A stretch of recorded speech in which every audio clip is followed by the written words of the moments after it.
Bonjour et bienvenue dans un nouvel épisode de l'Inde et la gauche mondiale. Si vous découvrez l'émission, n'oubliez pas d'appuyer sur le bouton d'abonnement. Pensez également à devenir membre YouTube, à nous soutenir sur Patreon ou à faire un petit don en utilisant le lien dans la description. Sans plus attendre, permettez-moi d'accueillir notre invité de ce soir, l'ambassadeur Chas Freeman. L'ambassadeur Freeman est un diplomate et écrivain américain à la retraite. Monsieur l'ambassadeur Freeman, bienvenue à nouveau dans l'Inde et la gauche mondiale. Je suis heureux de te rejoindre, Jyotishman. Les responsables américains et iraniens ont déjà rencontré les médiateurs pakistanais au moment où nous parlons. Avant d'aller plus loin, pourriez-vous nous dire ce qui, selon vous, a conduit au cessez-le-feu entre les États-Unis et l'Iran?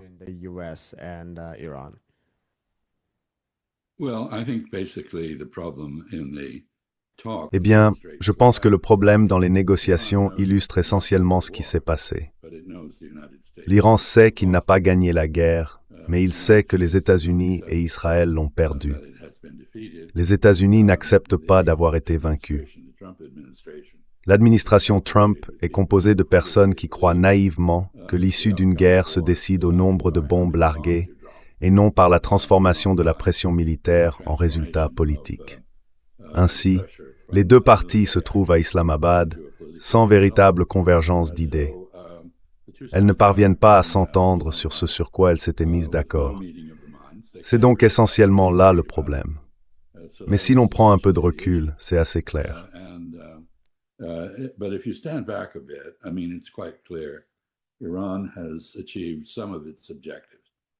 L'Iran a atteint certains de ses objectifs. Il a obtenu un allègement des sanctions. Ses revenus pétroliers ont désormais doublé depuis le début de la guerre, ce qui est à l'opposé de ce que l'on pourrait attendre. Il vend maintenant son pétrole à 110 ou 120 dollars le baril, alors qu'avant la guerre, il le vendait à un prix inférieur à celui du marché mondial, autour de 47 dollars. C'est donc un objectif atteint. Un autre est qu'il a démontré, par sa ténacité et sa capacité à endurer les épreuves, qu'il est prêt à payer un prix très élevé pour préserver son indépendance et son intégrité nationale. Enfin, il a pris le contrôle du détroit d'Ormuz, un objectif dont les nationalistes iraniens parlaient depuis longtemps, sans jamais vraiment l'envisager sérieusement.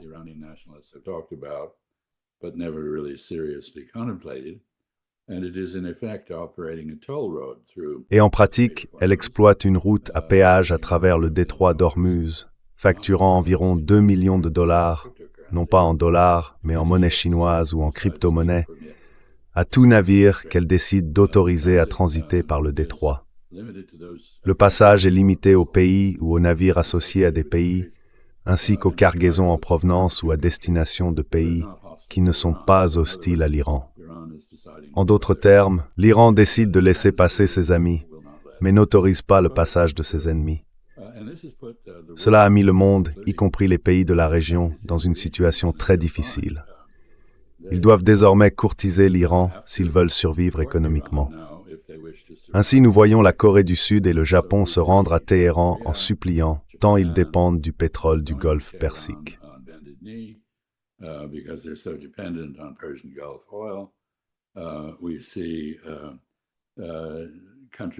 Nous voyons des pays comme le vôtre, l'Inde et la Turquie, et la Chine, bien sûr, avoir conclu des accords avec les Iraniens pour répondre à leurs besoins, payer les frais et passer. Tout cela fonctionnait plutôt bien jusqu'à l'éruption de menaces de Donald Trump contre l'Iran, dont il pense qu'elles ont amené l'Iran à la table des négociations. Je ne crois pas que ce soit exact. Mais lorsqu'il a fait cela et que l'accord de cessez-le-feu, ou plutôt le soi-disant accord de cessez-le-feu, a vu le jour, car ce n'est pas un cessez-le-feu, seulement une accalmie dans les combats, il aurait pu être transformé en véritable cessez-le-feu si les parties aux pourparlers d'Islamabad avaient été sérieuses. Mais je ne pense pas qu'elles soient prêtes à faire des compromis. Quoi qu'il en soit, le détroit est désormais pratiquement fermé.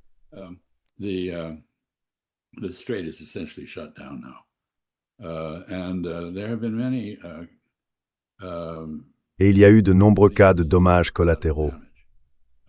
Je pense que l'un des grands perdants dans cette situation a été l'Inde, qui a perdu la réduction dont elle bénéficiait sur le pétrole russe. Bien sûr, les Russes, à la suite de la guerre actuelle, ne subissent pas de sanctions sur leurs exportations de pétrole. Mais l'Inde paie un prix très élevé pour le pétrole, qu'il provienne du Golfe Persique ou de la Russie. Et le reste du monde est sur le point de subir une onde de choc lorsque les navires partis du Golfe, avant le déclenchement de cette guerre, le 28 février, par Israël et les États-Unis, déchargeront leur cargaison. Ensuite, il n'y aura plus d'autres cargaisons à leur suite. Nous parlons donc de prix du pétrole qui sont actuellement d'environ $110 le baril et qui pourraient grimper jusqu'à $200 le baril dans un délai assez court.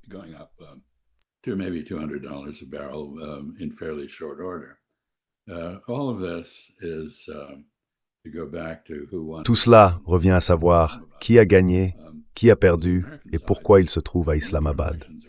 Du côté américain, les élections de mi-mandat approchent, malgré les efforts de Trump pour les manipuler ou les empêcher.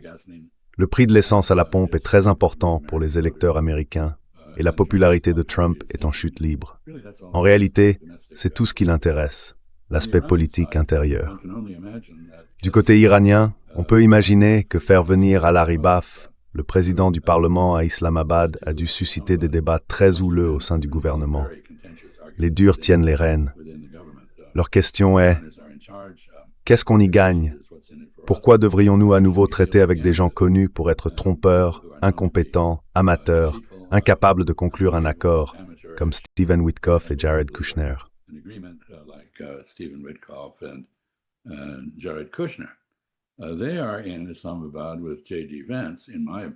Ils sont à Islamabad avec J.D. Vance, à mon avis, principalement pour l'observer et faire un rapport à Donald Trump. À ce stade, la seule personne au monde qui ait confiance en l'un ou l'autre d'entre eux, c'est Trump. En fait, le ministre iranien des Affaires étrangères, Araghchi, a demandé aux États-Unis de ne pas les envoyer, car ils sont toxiques. On pourrait donc dire aussi que, si l'on cherche une solution plus large ici, elle devra probablement être élaborée entre l'Iran et les États arabes du Golfe. Pas seulement Oman, qui participe déjà à la gestion conjointe du détroit d'Ormuz dans le cadre d'un accord avec l'Iran, mais les autres également. Israël ne fait pas partie de cet ensemble, mais il est, en pratique, représenté à Islamabad par Witkoff et Kushner, qui sont des sionistes convaincus et défendront les intérêts israéliens.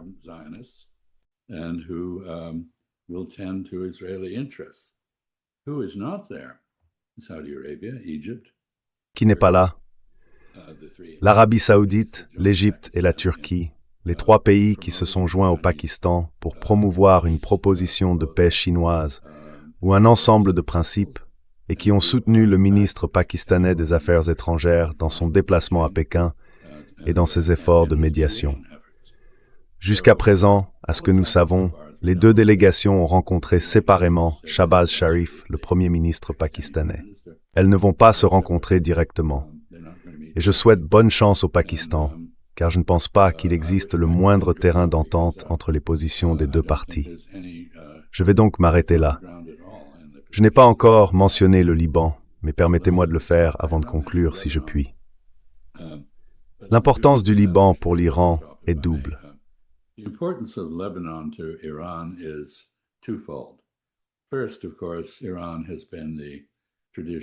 Tout d'abord, bien sûr, l'Iran a été le protecteur traditionnel du Liban et le parrain ou soutien du Hezbollah, un mouvement né de l'opposition à l'invasion et à l'occupation israélienne de 1992.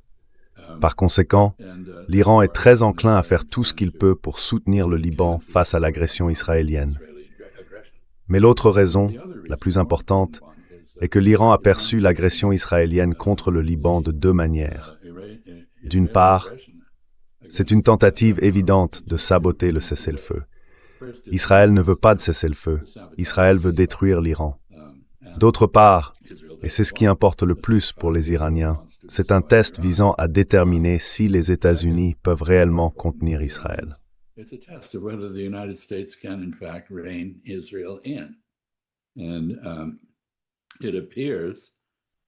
Il semble que la Maison-Blanche soit suffisamment désireuse de mettre fin à cette guerre pour avoir fait deux choses.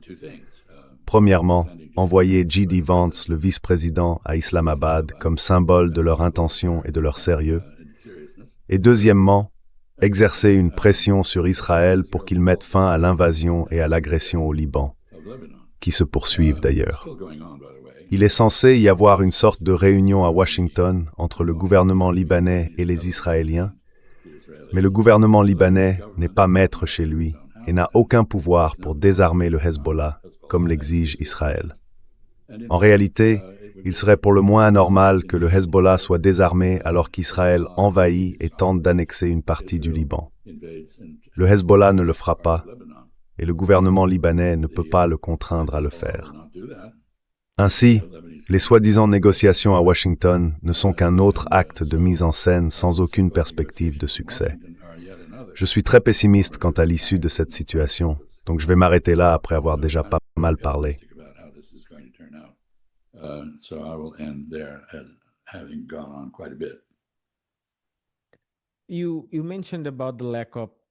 Vous avez mentionné l'absence de terrain d'entente entre les deux parties. J'ai réfléchi à cette proposition en 15 points présentés par les États-Unis qui, disons, peut être résumés comme des exigences maximalistes américaines envers l'Iran, ainsi qu'à la proposition en 10 points du côté iranien, qui est bien sûr très raisonnable, des éléments tels que la levée des sanctions, l'établissement d'une paix permanente et le droit à l'enrichissement dans le cadre du TNP. Mais des demandes, comme la fermeture des bases américaines, peuvent être interprétées comme des positions, entre guillemets, maximalistes iraniennes.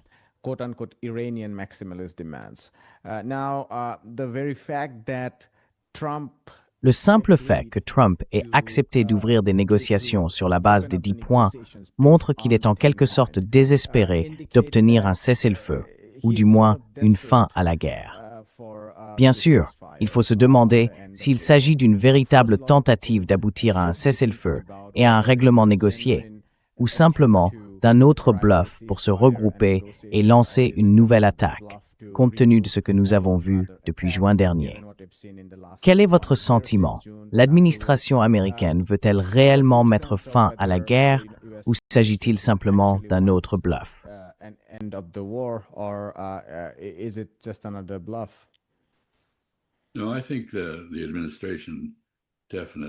Non, je pense que l'administration est clairement désespérée de mettre fin à cette guerre. Ils imaginaient que ce serait une opération éclair, bouclée en 4 jours. Ils se sont fait toutes sortes d'illusions, alors même que leur propre service de renseignement leur disait qu'ils se trompaient. Leur armée leur disait qu'ils se trompaient, mais ils ont quand même poursuivi. Donc, à mon avis, il faut considérer ces négociations comme la guerre après la guerre. Autrement dit, la guerre continue, mais elle se déroule désormais dans des réunions à Islamabad, du moins pour le moment.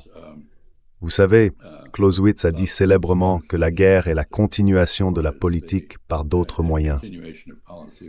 Je dirais que la diplomatie est aujourd'hui la continuation de la guerre par des moyens rhétoriques. La vraie question n'est donc pas de savoir si les pourparlers d'Islamabad vont mettre fin à la guerre, car de toute évidence, ils ne le feront pas. La guerre va continuer. Les terres aus Tag sind torgen de missiles, des tirs de missiles, et ainsi de suite.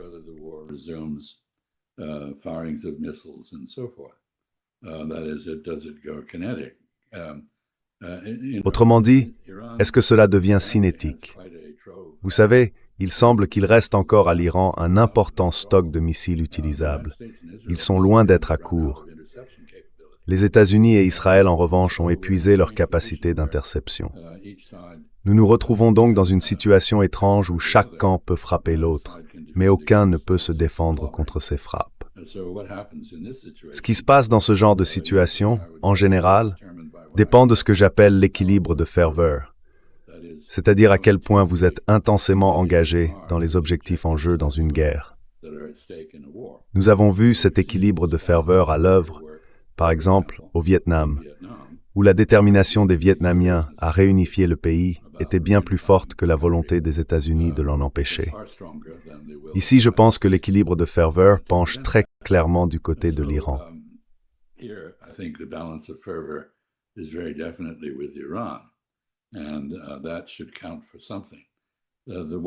Et cela devrait compter pour quelque chose. L'élément imprévisible dans tout cela, c'est Israël, car l'objectif d'Israël est, comme il le démontre au Liban, d'établir un grand Israël. L'obstacle principal, en réalité le seul véritable, à cela a été l'Iran. Ainsi, la détermination d'Israël à détruire l'Iran est directement liée à sa propre vision de l'avenir. Et Benjamin Netanyahou a voulu entrer dans l'histoire comme l'homme qui a fait naître le grand Israël. Le Grand Israël, dans son extension la plus vaste, correspond bien sûr à l'ensemble du territoire situé entre l'Euphrate et le Nil, c'est-à-dire l'Irak, la Syrie, le Liban, des parties de l'Arabie saoudite et de l'Égypte, ainsi que la Jordanie, le tout sous le contrôle du sionisme. Je ne pense pas que cela se produira jamais, mais cela reste un rêve de conquête d'Israël qui est bien réel.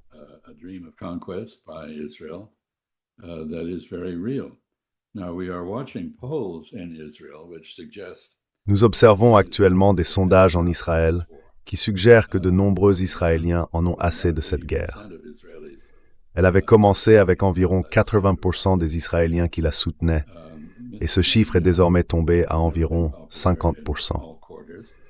M. Netanyahou n'a jamais été populaire dans tous les milieux, et il est très possible que les résultats de cette guerre entraînent un changement de régime, non pas en Iran, mais aux États-Unis et en Israël. À mesure que Donald Trump perd de l'autorité et de la légitimité auprès des électeurs, et que Benjamin Netanyahou subit enfin une défaite aux urnes en Israël. Bien sûr, nous ne savons pas ce qui se passera ensuite, car les personnes qui entourent Netanyahou sont essentiellement des fanatiques fascistes, des fanatiques religieux. Quoi qu'il en soit, une autre conséquence malheureuse de cette guerre a été la destruction complète du droit international.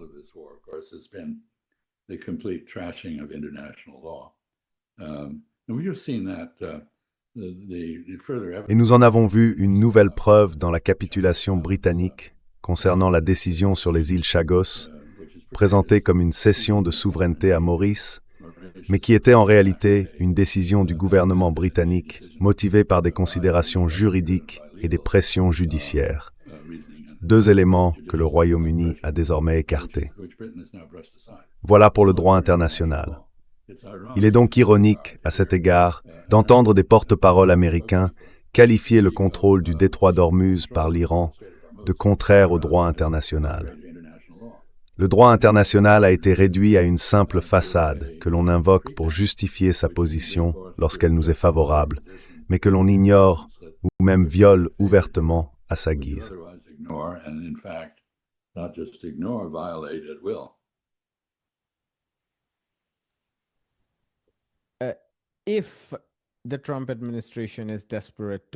Si l'administration Trump cherche désespérément à mettre fin au moins à la composante cinétique de la guerre, et je fais une distinction, comme vous l'avez dit, entre la guerre qui dure depuis si longtemps et sa partie cinétique, alors la question se pose, quelle est la relation entre les États-Unis et Israël?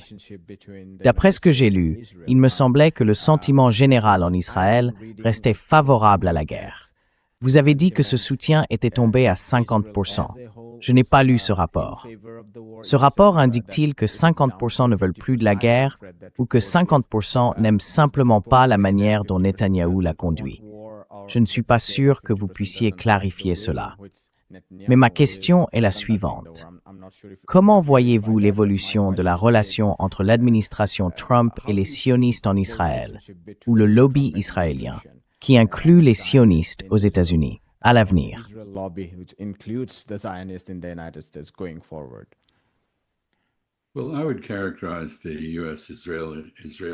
Eh bien, je qualifierais la relation entre les États-Unis et Israël aujourd'hui de mariage, dans lequel les deux parties préféreraient divorcer plutôt que de poursuivre le lien.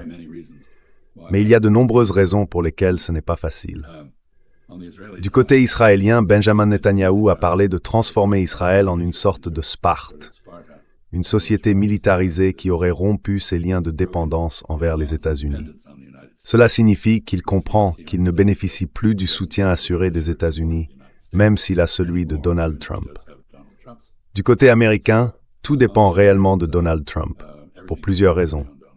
Bien sûr, il dispose d'une base d'environ un tiers des électeurs américains, des adeptes de son culte de la personnalité pour qui il ne peut rien faire de mal.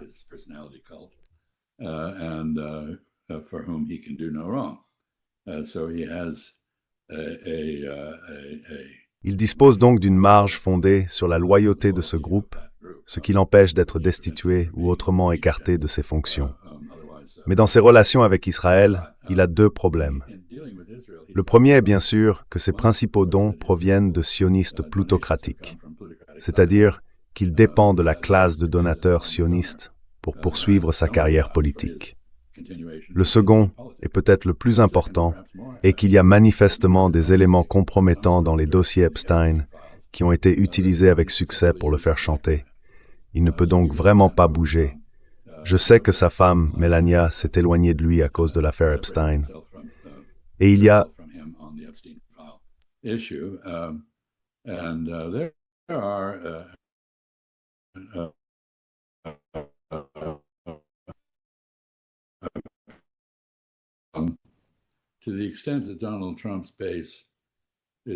dans la mesure où la base de Donald Trump est composée de chrétiens évangéliques, les révélations sur ce qu'il semble avoir fait, ou ce qu'on dit qu'il aurait fait, avec Epstein pourraient être politiquement très dévastatrices pour lui.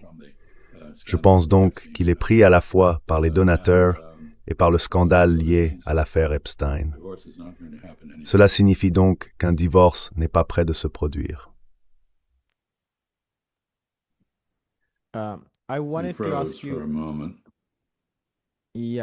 Vous avez figé un instant. Oui, comme je l'ai dit, ma connexion a été coupée aujourd'hui, mais elle semble de nouveau fonctionner maintenant. Je voulais vous poser une question à propos de... Enfin, je savais que lorsque vous continuez, allez-y. D'accord. Ambassadeur Freeman, je voulais vous interroger au sujet d'un article que j'ai lu ce matin dans le New York Times, écrit par Robert Pape, professeur à l'Université de Chicago. Il soutient que cette guerre a transformé l'Iran en l'une des 4 grandes puissances. Son argument est que le contrôle du détroit donnerait à l'Iran un levier sur 20% du pétrole et du gaz naturel mondiaux. Et si l'on y ajoute les 11% du pétrole et du gaz russe, ainsi que la capacité de la Chine à les consommer, cela permettrait de contourner une part importante du commerce économique et d'autres formes de puissance venant de l'Occident. Quelle est votre réponse à cette ligne d'argumentation?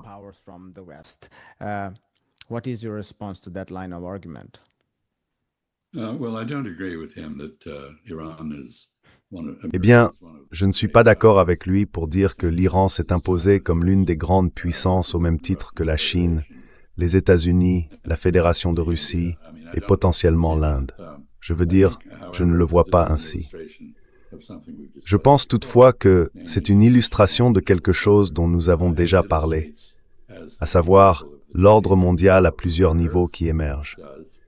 Et cela illustre, tout comme l'exemple du contrôle chinois sur les terres rares, la puissance d'une défense fondée sur le contrôle des ressources naturelles ou de la géographie. Donc, c'est vrai, je pense qu'il a un argument sérieux. Comme je l'ai mentionné plus tôt, des gens se rendent en Iran en position d'humilité, essayant de trouver des accords pour rétablir leurs approvisionnements énergétiques. Et l'Iran a la capacité de déterminer si leurs économies sont solides ou en déclin.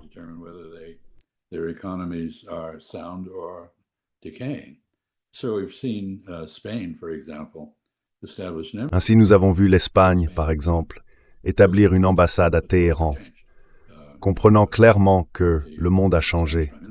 Vous savez, le Premier ministre espagnol s'est rendu à Pékin 4 fois, je crois, et il y retourne. Mais il a également tendu la main à l'Iran, les Français aussi, d'autres également, les Italiens. Vous savez, il n'est pas anodin que la base de Sigonella, en Sicile, à partir de laquelle les États-Unis opèrent en Méditerranée, nous ait été refusée par le gouvernement italien. Ce que nous observons donc, c'est qu'en termes de puissance, non pas militaire, Le refus d'un passage de ressources naturelles comme le détroit d'Ormuz peut en réalité permettre à une puissance de rang moyen de mettre en échec une puissance bien plus grande.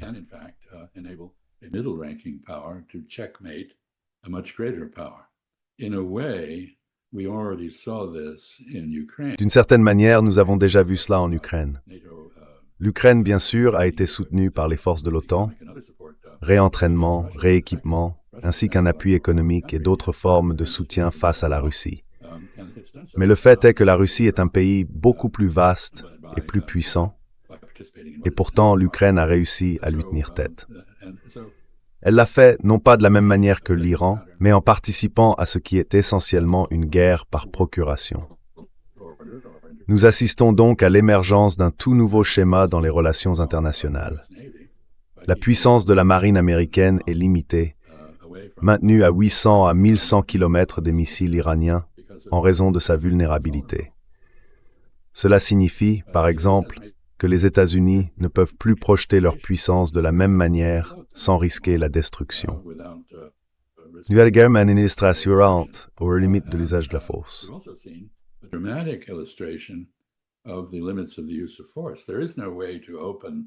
Il n'y a aucun moyen d'ouvrir le détroit d'Ormuz autrement que par la diplomatie. Et certains pays comme le vôtre ont utilisé la diplomatie pour l'ouvrir, du moins en partie, sur le long terme. Cela signifie, pour revenir à la thèse du professeur, que chaque pays du monde ayant un intérêt dans le prix du pétrole et du gaz devra traiter avec l'Iran et tenter, de plaider sa cause auprès de l'Iran, quelles que soient leurs opinions sur la politique intérieure de la République islamique. Donc encore une fois, j'en reviens à ceci. Je pense que l'Iran sait qu'il n'a pas gagné cette guerre. Il est à la table des négociations pour la gagner. Et les États-Unis ne comprennent pas que nous avons perdu cette guerre.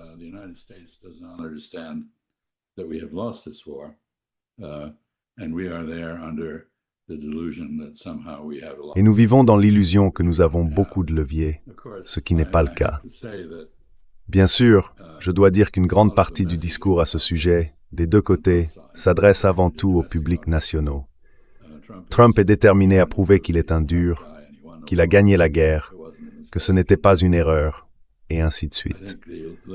Je pense toutefois que les limites de la crédulité aux États-Unis ont été dépassées et qu'il ne parviendra pas à en convaincre les gens. Du côté iranien, comme je l'ai indiqué plus tôt, il n'y a pas eu de changement de régime, mais plutôt une consolidation du régime autour d'une ligne dure. Et encore une fois, je pense que le déplacement d'Ali Baf à Islamabad a dû être assez controversé au sein du gouvernement et de l'establishment religieux à Téhéran.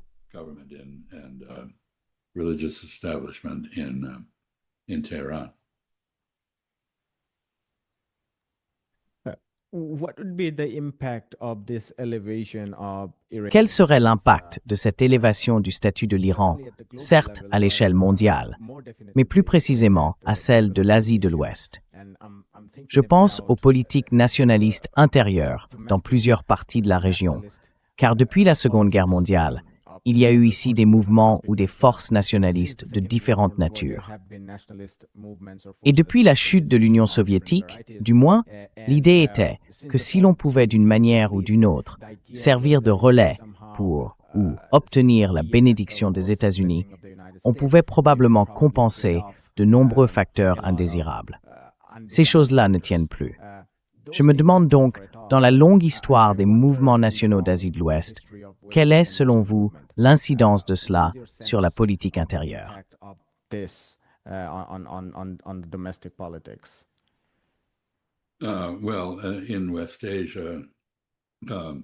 Eh bien, en Asie occidentale, en commençant par Israël, bien sûr, la stratégie israélienne a consisté à dominer directement les Palestiniens et d'autres populations de son voisinage immédiat. Elle a également consisté à veiller à ce que des pays plus puissants et plus éloignés restent sous la tutelle américaine et soient donc soumis à une manipulation indirecte par Israël. Ce second élément est aujourd'hui menacé, car Israël a compris que les États-Unis n'ont en réalité plus la volonté d'assumer le rôle protecteur qu'ils jouaient autrefois dans la région. Les relations américano-israéliennes suivent donc une trajectoire incertaine. En Arabie saoudite, un pays majeur, je pense que nous avons vu au fil des décennies les Saoudiens chercher à affirmer à plusieurs reprises différentes identités.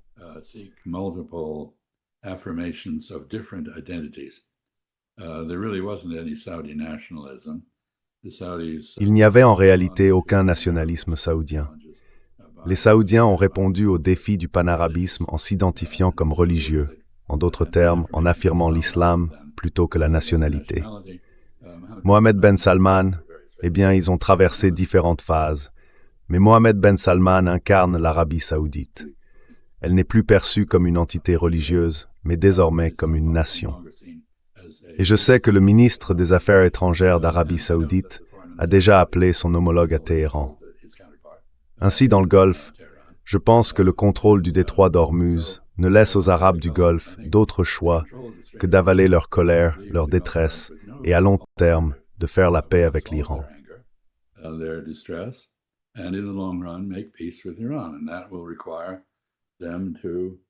Et cela les obligera à réajuster leur position mondiale dans la géopolitique. Ils devront atténuer, voire supprimer, la présence américaine sur leur territoire, car celle-ci attire les attaques iraniennes, et cette réalité ne peut être surmontée. Ils ont donc compris que les États-Unis non seulement n'ont pas la capacité de les défendre, mais n'ont pas non plus la volonté de le faire. Ils ne leur accordent pas la priorité qu'ils estiment méritée. Et ici aussi, je mentionnerai un autre facteur qui n'est pas négligeable.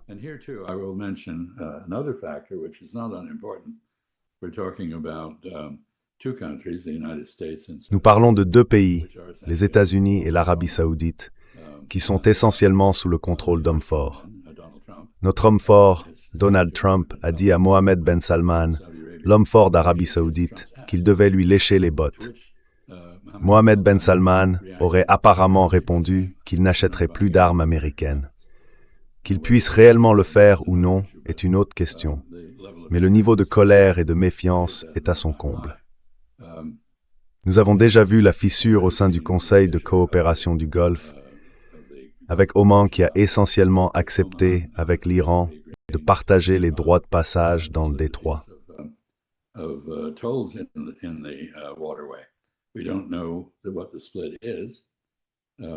ne savons pas quelle est la répartition, mais nous comprenons maintenant qu'il y a eu un certain minage du détroit près d'Oman, ce qui signifie que les navires doivent passer à proximité de l'Iran. Il faudra sans doute qu'ils trouvent une solution à cela. À long terme, l'Iran a tout intérêt à entretenir de bonnes relations avec les pays arabes du Golfe. Par conséquent, je pense qu'il existe une base de négociation entre eux concernant le transit du pétrole des pays arabes du Golfe à travers le détroit d'Ormuz. J'imagine quelque chose comme une importante réduction pour les pays du Golfe Persique qui auraient rompu leur dépendance vis-à-vis des États-Unis ou se seraient retirés des accords d'Abraham.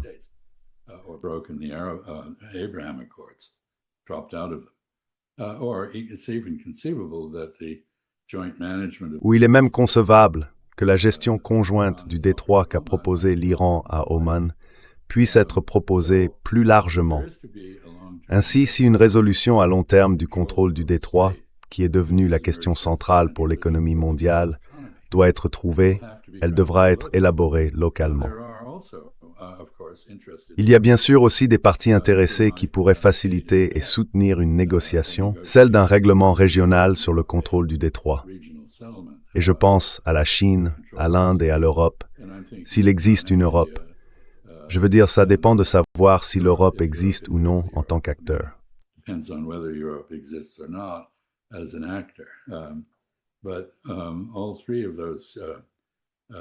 Mais ces trois pays, grands marchés et sociétés, ont un intérêt majeur dans la manière dont le détroit d'Ormuz est géré. Il y aura donc un effort pour rétablir les relations entre l'Iran et les Arabes du Golfe. Cet effort pourrait être soutenu par des acteurs extérieurs autres que les États-Unis. Nous verrons bien ce qu'il en résultera. Enfin, le statut géopolitique de l'Iran, comme l'a indiqué le bon professeur de votre alma mater, l'Université de Chicago, il a raison. Les gens vont affluer à Téhéran.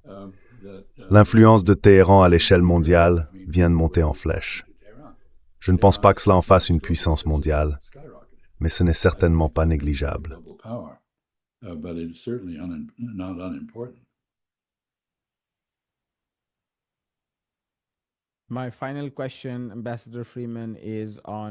Ma dernière question, ambassadeur Freeman, concerne la Palestine à la lumière de tout cela. Il serait peut-être un peu exagéré de dire que tout a commencé avec l'opération Déluge d'Al-Aqsa le 7 octobre, mais ce fut un point de rupture majeur. Ce que nous voyons aujourd'hui est directement ou indirectement lié à cet événement. De nombreux chercheurs palestiniens affirment que toute l'attention portée à la Palestine s'est éteinte à cause de la guerre avec l'Iran, et que c'était probablement l'un des objectifs de Netanyahou en déclenchant cette guerre. On entend beaucoup moins parler, même dans de nombreux médias alternatifs, de la loi sur la peine de mort, de l'extension de 32 nouvelles colonies au cours des derniers jours ou semaines, de la poursuite de l'occupation non seulement de la Cisjordanie, mais aussi de Gaza et des meurtres de Palestiniens. Ma question pour vous est donc la suivante. Quel pourrait être l'impact de cette résistance iranienne sur la résistance en Palestine?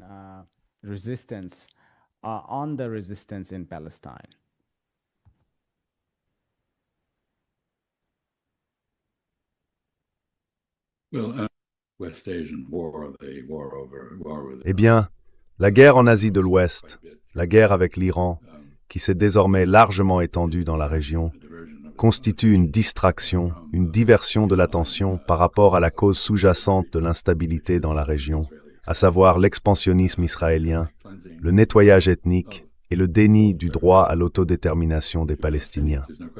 Il n'y a aucun doute à ce sujet. Il ne fait également aucun doute que la guerre a servi de distraction utile face au dossier Epstein, ainsi qu'aux accusations de corruption visant Netanyahou et à l'opposition à son encontre au sein d'Israël.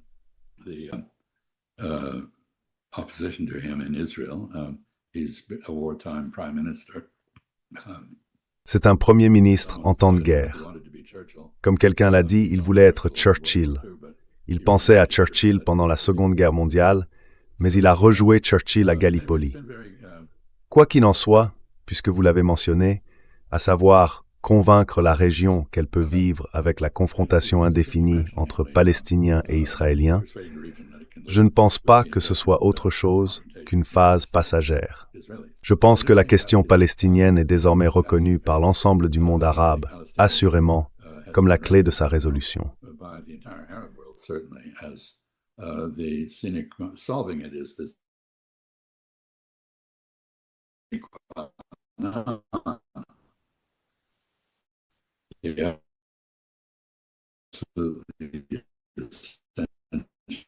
Un ingrédient absolument essentiel à toute paix. Les opinions sur les États-Unis et celles sur Israël n'ont jamais été aussi négatives qu'aujourd'hui. Je pense donc que les États-Unis perdent de leur influence. Israël a perdu en acceptabilité, non seulement à l'échelle mondiale, mais aussi dans la région. Des pays comme les Émirats arabes unis, qui ont pratiqué la realpolitik et reconnu Israël et qui s'y sont tenus, auront désormais du mal à contenir l'opinion publique. Je veux dire, le pays compte moins de Philippins et la population autochtone est tribale et vous savez soutient les dirigeants.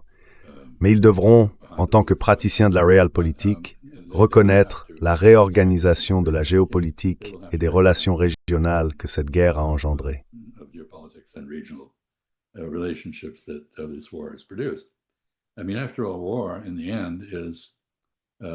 Je veux dire, après tout, la guerre, au fond, est quelque chose à quoi on a recours lorsqu'on ne peut pas ajuster les relations ou les politiques par des moyens pacifiques.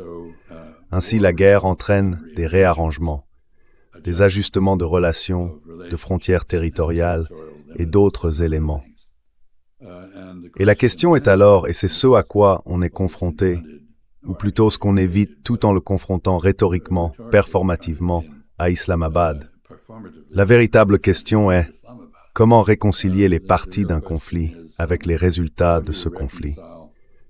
Et vous savez, nous avons appris, beaucoup d'entre nous le savaient déjà, mais on nous a constamment rappelé que les guerres ne se terminent pas tant que les vaincus n'admettent pas leur défaite.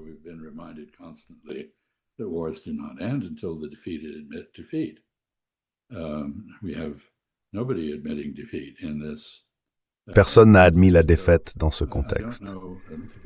Donc je ne pense pas que les Palestiniens aient admis la défaite et je ne pense pas que ce conflit va se terminer. Je ne pense pas que les Arabes, vous savez, je devrais conclure en disant que, aussi horrible que soit ce qui s'est passé, il y a des choses encore pires qui pourraient arriver. Par exemple, Ben Gvir veut faire exploser la mosquée Al-Aqsa, la détruire afin de reconstruire le temple supposé qui s'y trouvait.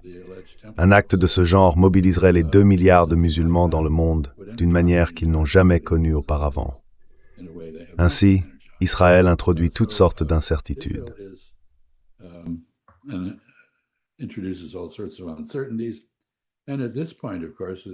Et à ce stade, bien sûr, nous devons nous rappeler que nous ne savons pas si, à la fin de la pause de 2 semaines, l'Iran reprendra le bombardement d'Israël et inversement. Je pense que la question du côté américain et israélien est que nous manquons de munitions.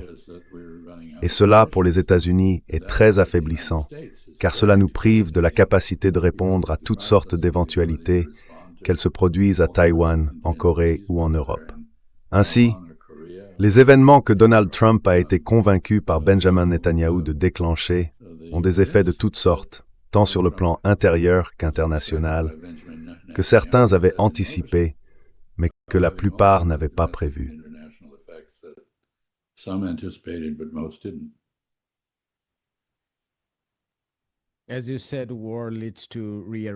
Comme vous l'avez dit, la guerre entraîne des réarrangements. Je pensais aux 500 dernières années de cartographie et à la façon dont de nombreuses cartes géopolitiques ou politiques à travers le monde ont été redessinées par les guerres au fil du temps. Nous allons nous arrêter là, ambassadeur Freeman. Merci beaucoup pour votre temps et puisque c'est votre matinée, je vous souhaite une excellente journée à venir. Merci Mudiar, porte-toi bien. Bonjour, je m'appelle Ayushman. Avec Jyotishman, nous avons lancé cette plateforme.